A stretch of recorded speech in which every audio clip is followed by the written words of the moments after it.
बोलो वृंदावन बिहारी लाल की जय। सियापति रामचंद्र की जय।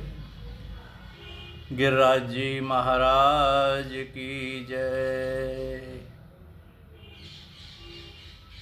प्राचीन काल की बात है, एक व्यक्ति का देहांत हो गया और उसकी आत्मा को लेने के लिए यमदूत आए।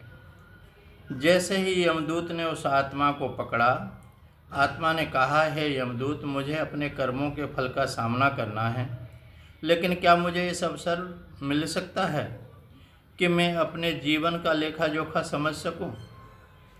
यमदूत ने उत्तर दिया कि यह अवसर तो जीवन में मिला करता है, परंतु मृत्यु के बाद नहीं। लेकिन क्योंकि तुमने यह प्रश्न मुझसे पूछा है, तो मैं तुम्हें बताऊंगा कि तुम्हारे कर्म जैसे तय करते हैं तुम्हें किस प्रकार का जीवन या मृत्यु का अनुभव होगा। यमदूत ने कहा, जीवात्मा को उसके जीवन के पुण्य और पाप के कर्म दिखाए। पाप कर्मों का कारण उसे नरक का भय दिया। आत्मा ने कहा, ये यमदूत, मुझे समझ में आ गया है कि जीवन में किए गए कर्म ही हमारे लिए नरक और स्वर्ग के द्वार खोलते हैं। अब तो मुझे भगवान का स्मरण हो रहा है, लेकिन क्या यह बहुत देर हो चुकी है? यमदूत ने कहा, कहीं भी देर नहीं होती, लेकिन यह सच है कि मृत्यु के बाद अवसर समाप्त हो जाता है। जीवन के प्रत्येक क्षण में भगवान का नाम स्मरण करना चाहिए। जिस समय हम जीवित होते हैं उसी समय कर्म और भगवान का स्मरण कर लेना चाहिए। इसके बाद यमदूत ने उस आत्मा को अपने अगले मार्ग पर ले जाने का आदेश दिया। इस कथा से हमें यह शिक्षा मिलती है कि हम अपने जीवन में सत्कर्म और हर क्षण भगवान का स्मरण करें। सभी को भाई दूज के इस अवसर पर हार्दिक शुभकामनाएं। भाई दूज का पर्व भाई बहन के बीच प्रेम, स्नेह और समर्पण का प्रतीक है। इसे यम द्वितीया भी कहा जाता है और इस दिन बहनें अपने भाई को लंबी उम्र और खुशहाल जीवन के लिए प्रार्थना करती हैं। तो आइए इस कथा के माध्यम से जानते हैं कि भाई दूज का यह पर्व कैसे आरंभ हुआ।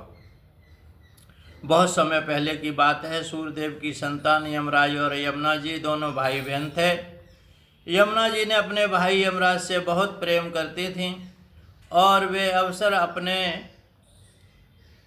भाई से कहा करती थी कि हे भैया, तुम मेरे घर पधारो। लेकिन यमराज को अपने कार्यों में इतने व्यस्त रहते थे कि बहन यमुना के घर जाने का कोई समय ही नहीं मिलता था।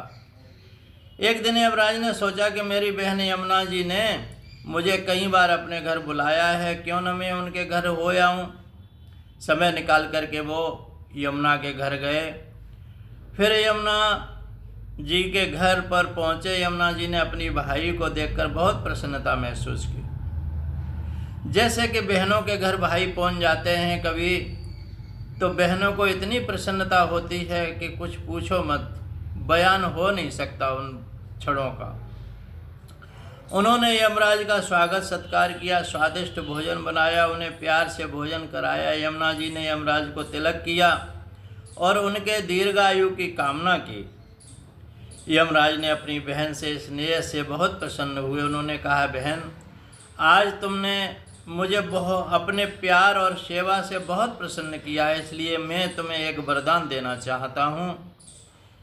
यमुना जी ने कहा, भैया, अगर आप मुझे वरदान देना ही चाहते हो तो हर साल इस दिन जो भी बहन भाई प्रेम पूर्वक आमंत्रित करेगी और उसे तिलक करके भोजन कराएगी, उसके भाई की उम्र लंबी हो और उसे यम यातना न सहनी पड़े। और एक वरदान मुझे ये दे दो